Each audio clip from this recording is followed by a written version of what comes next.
여러분 반갑습니다. 여러분의 멘탈 전도사 천마스입니다. 오늘 코스피하고 코스닥하고 거의 뭐 추락을 하고 있네요. 추락을 하고 있습니다. 좀 많이 빠집니다. 제가 어제 얘기했죠. 좀 급락이나 폭락이 올 수도 있다. 역시나 빠지고 있네요. 항상 대비를 해야 한다는 겁니다. 대비를 해야지. 그렇지 않으면은 멘탈 나갑니다. 코스피는 1.29% 빠지네요. 오늘 외국인들이 팝니다. 2647억 매도하고 있고 개인과 기관들이 사는데 오늘은 개인들이 좀 사네요. 1900억 정도 매수하고 있습니다. 코스피 상위 종목 보니까 HD 현대중공업만 찔끔 오르고 있고 나머지 다 빠져요.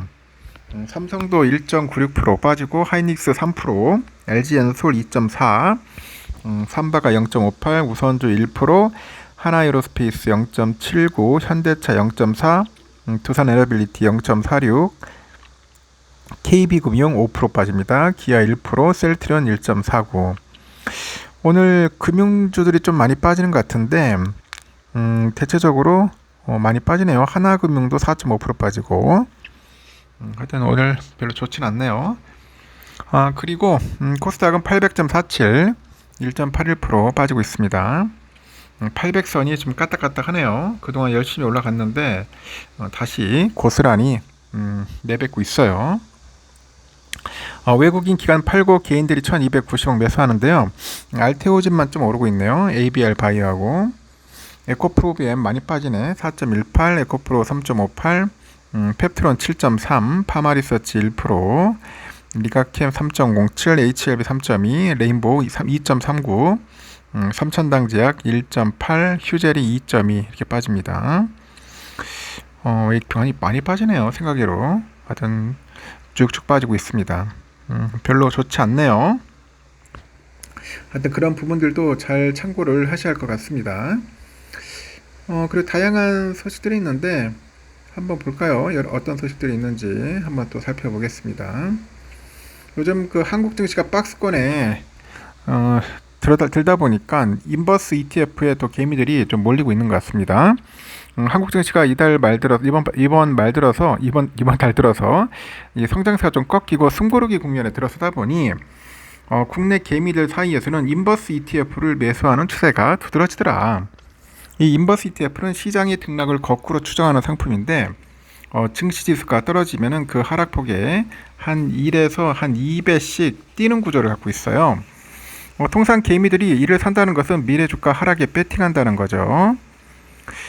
인포맥스에 보니까 이번 달 1일에서 14일 개미들이 가장 많이 매수한 ETF 상위 22 목록에서 삼성자산운용 코덱스죠. 이 코덱스 200 선물 인버스 2X인데 이게 순매수액이 809억 7천만 원으로 2등을 차지했습니다. 이 상품은 코스피 200 선물 지수가 떨어질 때 2배 수익을 올리는 상품인데 한국거래소 집계에 따르면 순자산이 1조 6,241억 원에 달해서 국내 인버스 ETF 중 가장 덩치가 큽니다. 삼성운용의 코덱스 인버스 ETF도 순매수 230억 원으로 같은 기간 사자 상위 목록에서 12위를 차지했어요. 코덱스 인버스는 순자산 7,805억 원으로 국내 인버스 중 규모가 2위입니다. 이 기간 개미들이 가장 많이 매도한 ETF가 코덱스 코스닥 150 레버리지네요. 그리고 순매도액이 1조가 아니라 1,717억, 코덱스 레버리지 1,455억, 타이거 200, 388억 정도 됩니다. ETF들은 모두 시장의 상승세를 증폭하거나 그대로 반영하는 상품인데 증시의 우상향 기대를 접은 이들이 그만큼 많았던 거죠. 국내 증시는 새 정부의 주식시장 육성 정책 덕분에 대선 뒤에 화랑을 거듭했는데 미국과의 관세 협상 결과가 발표된 1일을 기점으로 크게 떨어졌고 이후에 세제 논란 그리고 미국 경기 우려 등 요인이 겹치다 보니 예전만큼 성장세를 보이지 못하고 있더라. 외국인들도 1일에서 14일 가장 많이 순매수한 ETF 중 인버스 상품이 1등과 3등이더라고요.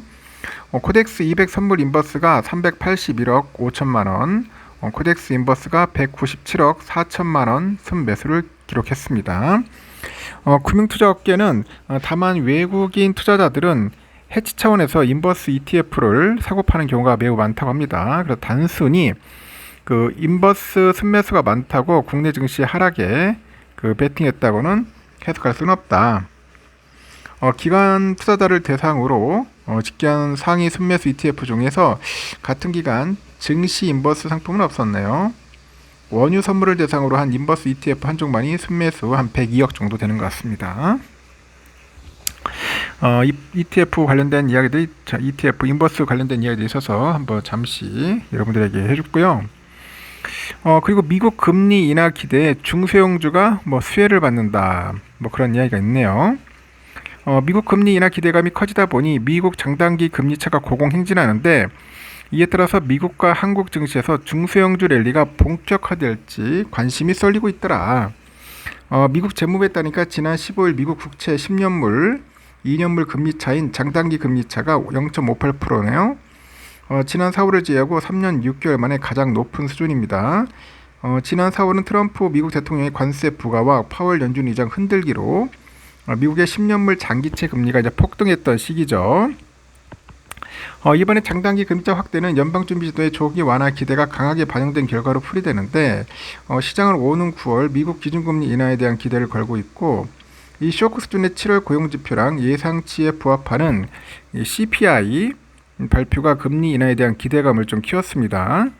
그리고 다만 지난 14일에 발표된 생산자 물가지일 수도 있죠. PPI, 이거는 예상치를 못 들면서 B컷, 이 B컷에 대한 기대는 크지 않는 분위기네요.